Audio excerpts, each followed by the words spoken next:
Okay, so traveling waves will meet and pass through each other without being destroyed or altered. So essentially what happens is that if you have waves in a string or in space, and when waves combine with each other, whenever at points where they overlap, what we understand is that the amplitude of the resultant wave is going to be equal to the sum of the amplitudes of the individual wave. Okay, so that happens, but once they have overlapped, once they pass, they move as if they did not even know each other. Okay, so in the region of overlap, the amplitude of the resultant wave, we call the resultant wave y, the amplitude of the resultant wave is given by the sum of the amplitudes of the individual waves. Okay, so in general what we know is that the waves y will be equal to y1 plus y2, where y1 and y2 are the individual waves, and then y itself is the resultant of the two waves. Okay, and in the region of overlap,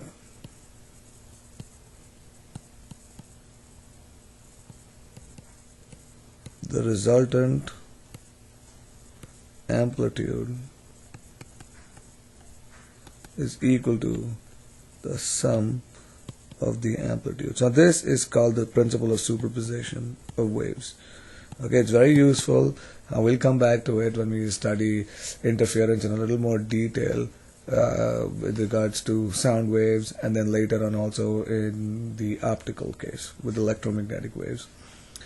Now what we know is that if you had, say, two waves, for instance, okay, so let me draw the waves right here. So let's say wave 1, and then I have another wave, say of the same amplitude, okay, but the two waves are such that the crest of the first is and the trough of the other, the crest of the first and the crest of the other, okay, they coincide with each other, and similarly the troughs coincide with each other. When we have waves of this sort, okay, in the region of overlap, what you end up getting is a wave whose amplitude is going to be twice the amplitude of the two waves. It will be the sum of the amplitudes. Okay, it will have the same frequency, same wavelength, but it will be the sum of the two amplitudes. So this case is called a constructive interference.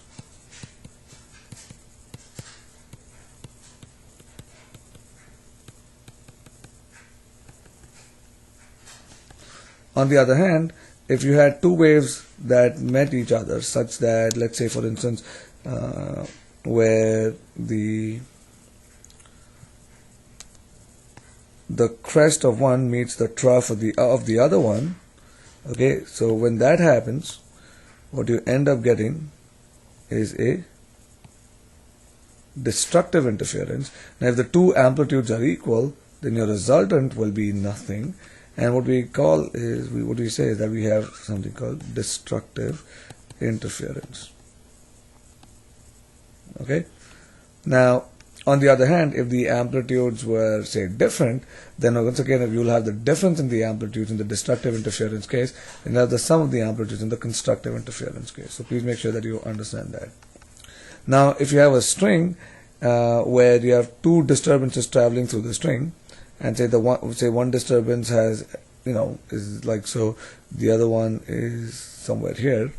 Okay, now once again in the region of overlap, what would happen is that you would get, say, when they overlap, you would have a situation where you would get a larger wave, and then after they've overlapped, okay, once they move, then the two waves just basically travel as if nothing had happened.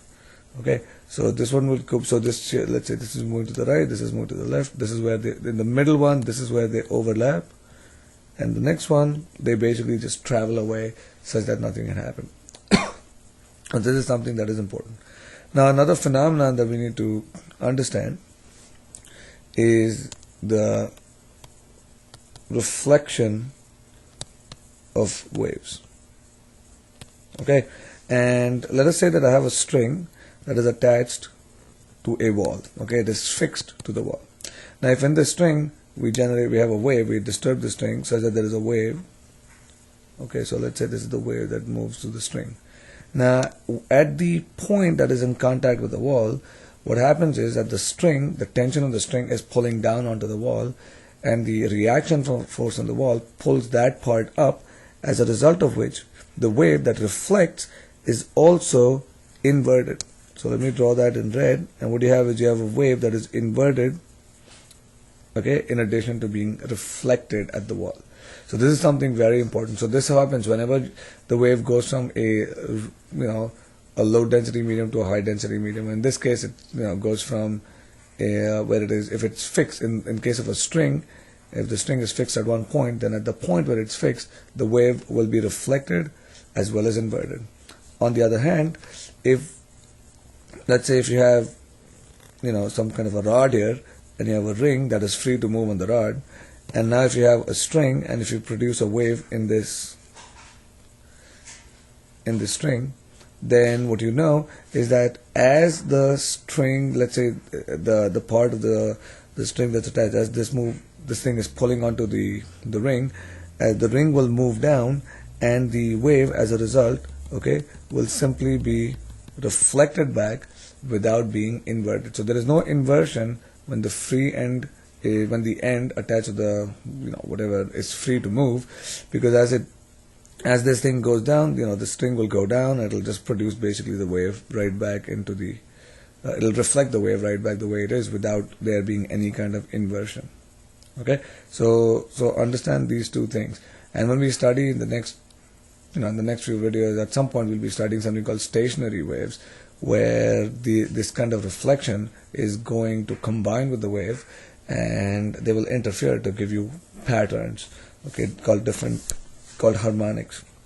So this principle of reflection and inversion will become important. Okay, so remember, fixed end, reflection and inversion, free end, only reflection. So here, reflection plus inversion. At the free end, only reflection and no